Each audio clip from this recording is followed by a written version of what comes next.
My parents paralyzed me as a baby for insurance money, so I uncovered their 30-year lie, exposed the crime, and sent to prison. On an autumn afternoon in San Diego, California, warm sunlight streamed into a small house in a quiet residential neighborhood. Jennifer Hartman sat in her wheelchair, gazing at her computer screen from a desk positioned by the large window in the living room. She worked from home as a graphic designer, and her sophisticated design sense was highly valued by local businesses. "Jenny, lunch is ready," came her mother Martha's voice from the kitchen. Jennifer paused her work at the sound of her mother's call.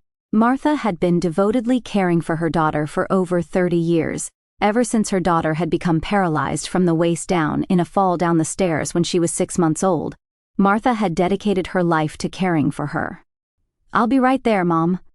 Jennifer maneuvered her wheelchair toward the dining table. There, beautifully arranged, was her favorite chicken salad sandwich and fruit. Her mother's cooking skills were well known in the neighborhood, and Jennifer felt deeply grateful to be blessed with such a loving family. "You look busy today. How's the new project going?" Martha asked as she sat down beside her daughter. "It's going well. It's a brand renewal project for a local restaurant chain. I need to finish it by next month, so I'll be a little busy." Watching Jennifer work, you could almost forget she had a disability.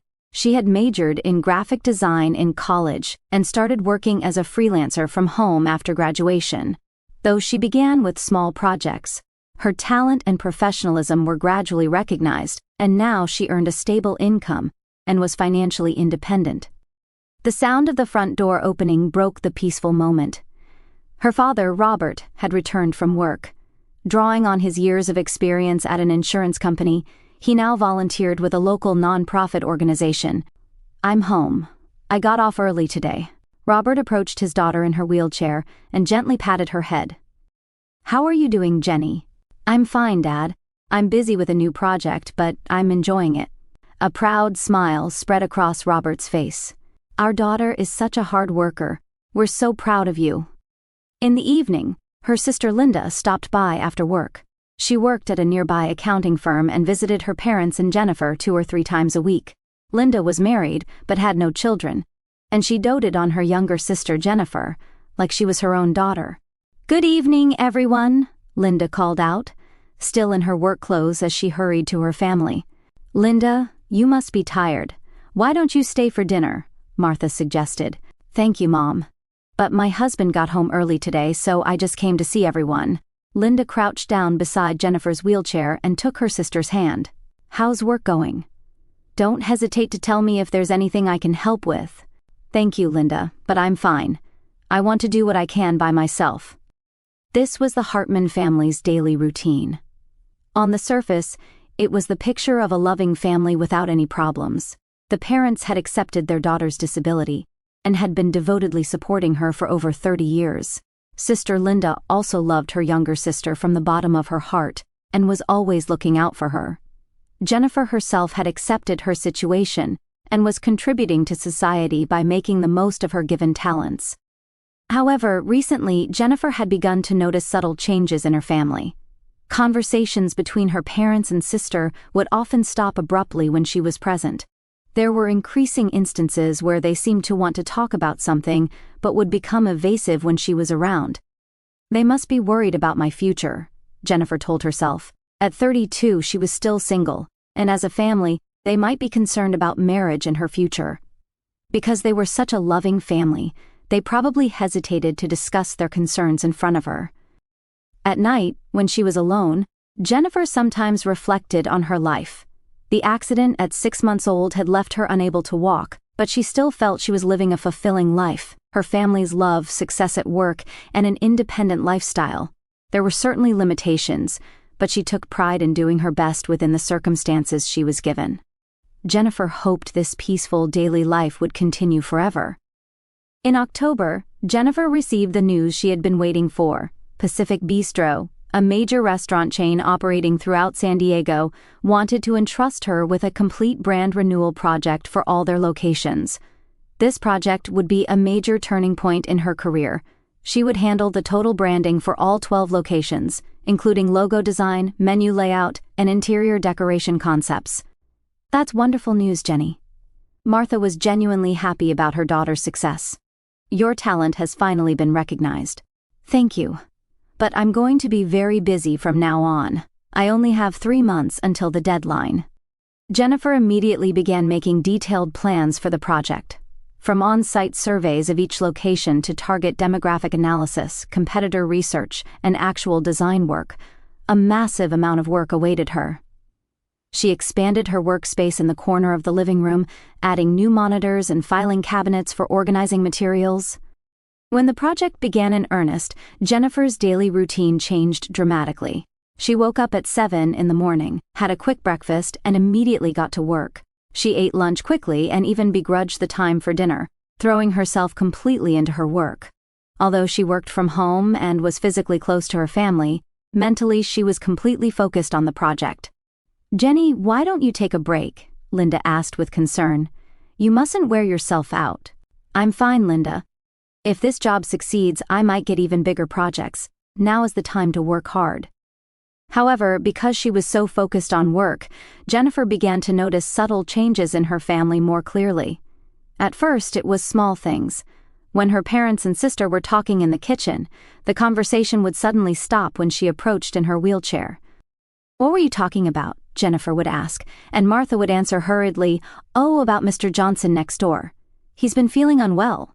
"Oh my, that's concerning." However, Jennifer's intuition told her that her mother might be hiding something else. For a conversation about Mr. Johnson, the three of them looked far too serious. A few days later, the same thing happened again. This time, her father, Robert, and Linda were talking in low voices in the living room.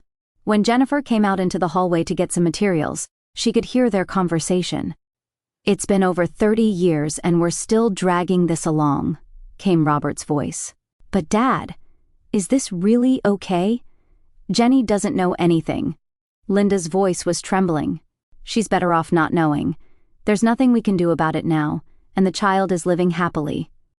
Jennifer held her breath and listened. The two were clearly talking about her. She didn't know what they were discussing, but 30 years ago would be around the time she was born. "Good work today," Jennifer called out to them in a deliberately bright voice. Robert and Linda turned around in a panic, forcing unnatural smiles. "Jenny, how's work going?" Robert changed the subject. "Fine, thank you." "But what were you talking about earlier? Something about 30 years ago." Linda and Robert exchanged glances for a moment. The tension in that instant was palpable to Jennifer as well. "About an old friend," Linda answered awkwardly. "An old classmate contacted me recently, and we were just reminiscing." "I see." Jennifer smiled, but doubt was growing in her heart. That night, Jennifer found herself deep in thought alone. Her family's behavior lately was clearly not normal. Conversations stopped when she approached, and when she asked questions, she got vague answers. The talk about 30 years ago, and her father's words about how she was better off not knowing. The following week, Jennifer had to go out for an unusual client meeting. She was scheduled to give a presentation at Pacific Bistro's headquarters. Because preparation took longer than expected, she left home later than planned. "Take care." Martha came to see her off at the front door. "Thank you, Mom. I'll be back this evening." A few minutes after Jennifer got in her car and left the house, Martha hurriedly made a phone call. "Linda, Jenny just left. Let's discuss that matter we've been talking about. The three of us with your father." Linda left work early. Robert canceled his scheduled volunteer activities, and the three gathered in the living room. "This has gone on long enough," Martha began. "Jenny is a smart girl. Don't you think she's noticed that something's wrong with how we've been acting lately? But what are we supposed to do now?" Robert held his head in his hands. "The child has built her own life. She's living happily." "That's exactly why," Linda said tearfully. "Don't you understand how heavy this secret we've been keeping is? I've been living with this secret since I was 8 years old." The three were discussing a major secret that went to the very core of Jennifer's life. However, the details remained locked in their hearts at this point. Meanwhile, Jennifer, having finished her presentation to high praise from her clients, was heading home in good spirits. However, as she neared the house, her thoughts turned to her family's recent behavior. I wonder what they meant about me being better off not knowing. The doubt in Jennifer's heart was growing day by day. Her beloved family was hiding something that had been a major secret related to her life for over 30 years. When she arrived home, her family greeted her with their usual faces. However, Jennifer's sharp observational skills didn't miss the traces of tension that remained in their eyes. Something was happening, and that something might shake the very foundation of her life. The second week of November brought an important day for Jennifer. She was scheduled to give the final presentation of the Pacific Bistro brand renewal project at the board meeting. The meeting was set to begin at 2 p.m., and she had been preparing meticulously since morning. "Today's a big day," Martha said as she prepared her daughter's breakfast. "I'm sure it will go well." "Thank you, Mom. This is the culmination of 3 months' work, so I absolutely want to make it a success." Jennifer did a final check of her presentation materials and headed to the venue in a wheelchair-accessible specialized vehicle. Pacific Bistro's headquarters was a modern high-rise building in downtown San Diego, and she was to give her fateful presentation in the boardroom on the 23rd floor. When she arrived at the conference room, the executives were already seated. Jennifer suppressed her nervousness and began the presentation she had prepared. New logo design, unified color palette, menu layout conscious of target demographics, and interior concepts that maintained individuality for each location while maintaining overall unity. All the passion and ideas she had poured into the project over 3 months were displayed on the screen. "Magnificent," exclaimed CEO Michael Reynolds. "This is exactly what we were looking for, the perfect balance of tradition and innovation." Praise came from other executives as well, and Jennifer breathed a sigh of relief in her heart. After 3 hours of presentation and Q&A, the project was approved unanimously. "Miss Hartman, truly excellent work," said Marketing Director Sarah Johnson, extending her hand for a handshake. "We definitely want to build a long-term partnership going forward." Jennifer headed home with her heart dancing with joy. However, around 4 p.m., an unexpected call came in. It was an urgent call from the client. "I'm sorry, Miss Hartman," came the voice of the CEO's secretary. "Regarding today's scheduled final meeting with Reynolds, he's been rushed to the hospital with a sudden illness, and we'd like to postpone it until tomorrow." "Of course. Is he all right?" "It appears to be mild dehydration. They say if they observe him overnight, there should be no problem. Could we schedule for the same time tomorrow?" Because of the sudden schedule change, Jennifer ended up coming home 3 hours earlier than expected. Normally, she would return around 7 p.m., but today she arrived in front of her house at 4:30. She transferred from the car to her wheelchair and went up the usual entrance ramp, looking forward to reporting today's success to her family. However, when she put her hand on the front door, she stopped at the voices coming from inside the house. She could hear her parents' and sisters' voices coming from the direction of the living room. Normally, she would have opened the door without hesitation and called out, "I'm home."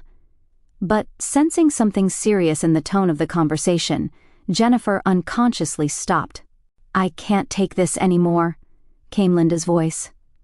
She was clearly crying, her voice trembling. "I know," Robert answered heavily. "But what are we supposed to do now?"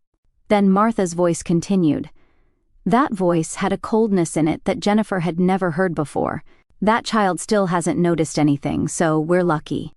Martha was laughing, but it wasn't the loving laughter of a mother. It was laughter with a different, more calculating and cruel ring to it. Jennifer's heart began to beat violently. She set the brake on her wheelchair and pressed her body against the door, straining to listen. "But Mom," Linda's voice continued, "if she found out the truth about the accident, it would be terrible. Because actually..." Linda's words were cut off there. However, for Jennifer, those few words alone were more than enough. The truth about the accident. A cold shudder ran through Jennifer's entire body. For 32 years, she had believed that she became paralyzed from the waist down after falling down the stairs when she was 6 months old. It was a story her parents had told her many times, the tragic story of how she, as a crawling baby, had fallen down the stairs in a moment of inattention. However, the conversation she had just heard suggested there was a hidden truth to that accident. We've kept it hidden for over 30 years, Robert's voice continued. Is there any point in telling the truth now? But Daddy, Linda said through her sobs, I've been suffering from guilt all this time. Ever since I was 8 years old, every time I look at Jenny, I remember what happened that day. You did nothing wrong, Linda. Martha's voice became gentle. You just did what we told you to do that time. We're the ones who were wrong. Jennifer forgot to breathe as she listened intently. Her sister Linda had been carrying guilt since she was 8 years old.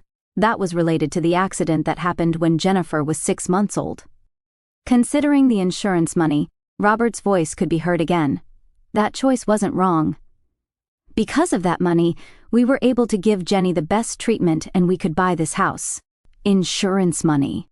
In Jennifer's mind, puzzle pieces began to come together in a horrifying pattern. Something for insurance money, something that wasn't an accident, and something that 8-year-old Linda was involved in. But we were the ones who actually did it. Martha's voice mixed with regret for the first time. At that time, your spinal cord... Don't say any more. Robert interrupted his wife's words with a strong tone. It's over and done with. Jenny is living happily. Isn't that enough? Jennifer leaned back in her wheelchair.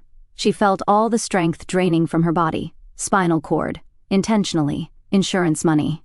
These words were swirling in her head. If that child found out the truth, would she forgive us? Martha's voice became small. There's no way she'd forgive us. Linda answered through her tears. I wouldn't forgive either if the positions were reversed. Jennifer quietly released the brake on her wheelchair and moved away from the entrance without making a sound. She wheeled to the shadow of the neighboring house's garage, and only there took a deep breath. Everything she had believed for 32 years was a lie. The devoted care from loving parents, her sister's warm support, the pride in accepting her disability and living positively, everything was a fiction built on top of a terrible crime. Jennifer took out her cell phone with trembling hands. She wanted to ask someone for help, but realized there was no one she could trust. She had hardly any close relationships outside of her family, and that family was the very perpetrator who had destroyed her life. After spending about 10 minutes by the garage regaining her composure, Jennifer made up her mind. She had to know the truth, and she had to seek justice. She turned her wheelchair toward the house, and this time approached the front door boldly. She put on her usual smile, opened the door, and called out brightly, I'm home. The presentation was a great success. The 3 people who hurriedly came out of the living room still had traces of their serious expressions from moments before. However, they desperately forced smiles and congratulated Jennifer on her success. Congratulations, Jenny. Martha hugged her daughter. In that embrace, Jennifer harbored a new determination in her heart. Never again would she be deceived by this false affection. She would reveal the truth and achieve justice.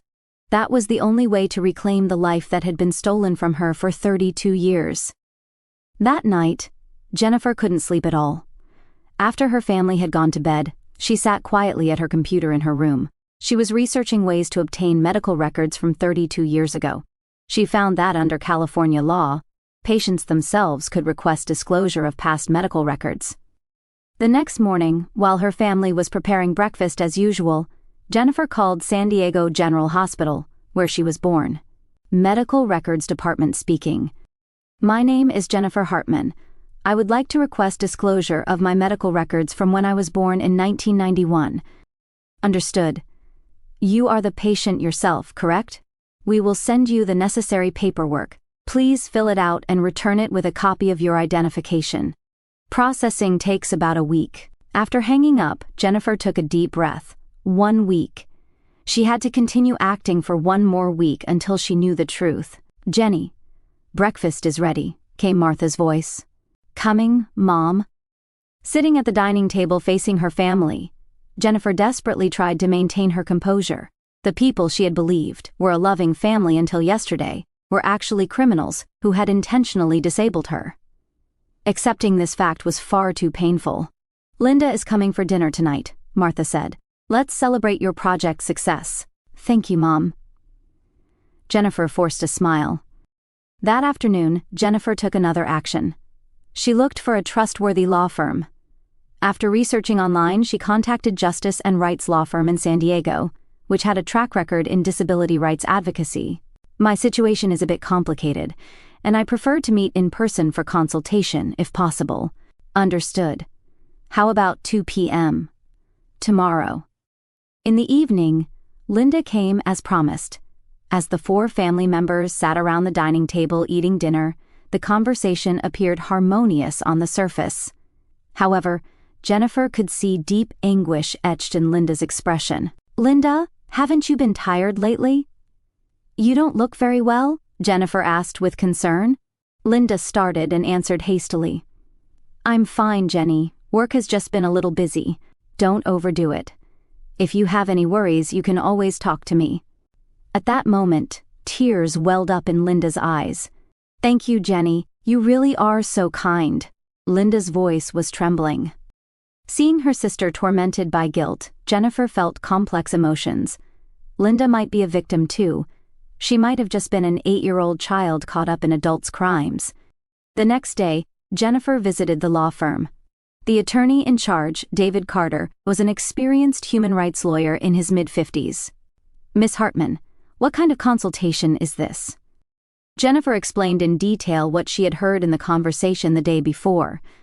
Attorney Carter's expression became increasingly serious as the story progressed. "If your speculation is correct, this is a serious crime involving assault and insurance fraud. First, we need to check the medical records. I've already submitted a disclosure request. I should have them next week." "Excellent. There's another important matter. We'll probably need direct dialogue with your sister as well. Whether she'll cooperate as a witness will be the key to this case." A week later, the medical records arrived. Jennifer opened the envelope with trembling hands. Inside were detailed medical records from 32 years ago. The diagnosis read, spinal cord injury from the 2nd to 4th lumbar vertebrae. The nature of the trauma is inconsistent with a fall downstairs. Rather, the possibility of direct damage from a sharp instrument is high. Furthermore, there was a shocking entry in the attending physician's observations. There were inconsistencies between the parent's explanation and the actual trauma pattern, and the possibility of child abuse was considered. But because the parents had connections with board members of the hospital, no detailed investigation was conducted. Jennifer shed tears as she read the documents. 32 years ago, there had been a doctor who tried to reveal the truth. However, because of her parents' social status, that voice had been silenced. That night, Jennifer called Linda. "Linda, could we meet alone this Saturday? I have something important to talk about." "Jenny, what's wrong?"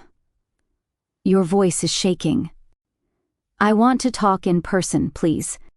On Saturday afternoon, the two faced each other in a quiet cafe. Jennifer placed copies of the medical records on the table. "Linda, look at this." As Linda began reading the records, her face turned pale. "Jenny, this is..." "Last week, when I came home early by chance, I heard the conversation in the living room," Jennifer said quietly, "about the truth of the accident, about the insurance money, and about the guilt you've been carrying since you were 8 years old." Linda suddenly stood up and walked toward the exit of the cafe. Jennifer hurriedly followed in her wheelchair. "Linda, wait." In the parking lot, Linda leaned against her car and broke down crying. "I'm sorry, Jenny. I'm so sorry." Linda apologized repeatedly through her tears. "What happened? Tell me the truth." Linda was silent for a long time, but eventually opened her heavy mouth. At that time, Dad and Mom were struggling with debt. Dad's business had failed, and we were on the verge of losing our house. That's when Mom took out a high-value injury insurance policy before you were born. And then, when you were 6 months old, Mom asked me to help. "Will you play with Jenny?" she said. And there was a medical scalpel in the living room. Mom said, "This is a special injection. It's to make Jenny a strong child." Jennifer gasped. 8-year-old me didn't understand anything. "I believed Mom's words and put the scalpel on your back." Linda continued through her sobs. "Blood came out. You wouldn't stop crying. And then the ambulance came. Mom made you do it, I found out later. Mom wanted to use my hands to hurt you. She thought that way they wouldn't have direct responsibility. but actually, she held my hand, and together we used the scalpel. Linda couldn't speak anymore. Jennifer was also crying. However, it wasn't anger toward her sister, but deep rage toward her parents. Linda, you're a victim. An 8-year-old child couldn't possibly understand such a thing. But it was my hand that... No. Mom and Dad used both of us. You and I are both victims of their crime. From that day on, Jennifer and Linda decided to fight together. With Attorney Carter's cooperation, they prepared to charge their parents with assault and insurance fraud. Linda decided to cooperate as a witness and promised to testify in court about all the secrets she had carried for 32 years. On the day the charges were filed, Robert and Martha were arrested at their home. Their faces were etched with the despair of lies that had finally been exposed after many years. "Jenny, we loved you," Martha shouted as she was handcuffed. "If you had loved me, you wouldn't have hurt me," Jennifer answered calmly. "What you did wasn't love, it was exploitation." Now that the truth was revealed, Jennifer was about to take the first step toward a new life. 6 months later, the verdict was handed down at California Superior Court. Robert Hartman and Martha Hartman were found guilty of assault and insurance fraud, and each received 15-year prison sentences. The defendants' actions constitute an extremely malicious crime of intentionally harming their own child, who should have been the most protected, for financial gain. Judge Margaret Wilson read the verdict with a stern expression. The defendants claim love for their daughter, but this is not love. This was a premeditated crime motivated by pure greed. Jennifer and Linda sat side by side in the courtroom. At the moment of the verdict, Linda quietly shed tears. The burden she had carried for 32 years had finally been lifted. "It's over," Linda whispered. "Yes, it's truly over." Jennifer squeezed her sister's hand. After the trial ended, Jennifer began a new life. She sold the house she inherited from her parents and moved to a new apartment in San Diego with an ocean view. In the bright, barrier-free designed room, she made a fresh start in life. Her relationship with Linda also entered a new phase, freed from the shadow of crime. The sisters began having dinner together once a week. This time, they built a relationship based on true affection and understanding, not secrets and guilt. "When I'm with you, I feel like I can finally breathe," Linda said one day. "It was like I'd been holding my breath for over 30 years. "Me too," Jennifer smiled. "But from now on, we can both breathe freely." Jennifer also began participating in support groups with other survivors in similar situations. It was an organization called Survivors Circle, where people who had experienced abuse and fraud from family members gathered. There she was able to find a true family beyond blood relationships. "Even if you're related by blood, a relationship that hurts the other person isn't family," said Michael Thompson, the support group leader, one day. "Real family is a relationship based on choice and affection and mutual respect." These words resonated deeply in Jennifer's heart. For 32 years from birth, she had been trapped in a cage called blood relations. But now that she knew the truth, she had gained the freedom to choose her own family. In terms of work, Jennifer's life also showed new developments. Due to her success with Pacific Bistro, one big project after another came her way. She established a small design company and began employing disabled designers in similar circumstances. There are designs that can only be created by people who have overcome difficulties. That was her belief. A year later, Jennifer developed a deep relationship with a man named David Sanchez, whom she met in the support group. He was also a survivor who had experienced betrayal from family, but his kindness and strength healed her heart. "When I'm with you, I understand the true meaning of family," David said one night. "Not blood relations, but choice. Not obligation, but affection. Not fear, but respect." Jennifer still lives with the constraint of a wheelchair. However, it no longer defines her. What matters is that she chooses her own life and is surrounded by people who truly love her. One day, Linda came with an interesting proposal. "Jenny, why don't we write a book about our experience? It might help people in similar situations." "That's a great idea," Jennifer answered immediately. "How about The Chosen Family as the title?" The two wrote a memoir together, which was published the following year. This book gave hope to many family trauma survivors and became a bestseller. On a spring evening, Jennifer sat on the balcony of her oceanfront apartment. David was beside her, and a little distance away, Linda was talking happily with friends from the support group. "I'm happy," Jennifer murmured. "Yes, really happy." David squeezed her hand. Jennifer looked at the sunset and thought, now freed from the chains called blood relations, she was truly free. And she understood from the bottom of her heart that true family is not something given at birth, but something built through love and choice. In her wheelchair, her heart soared more freely than anyone's.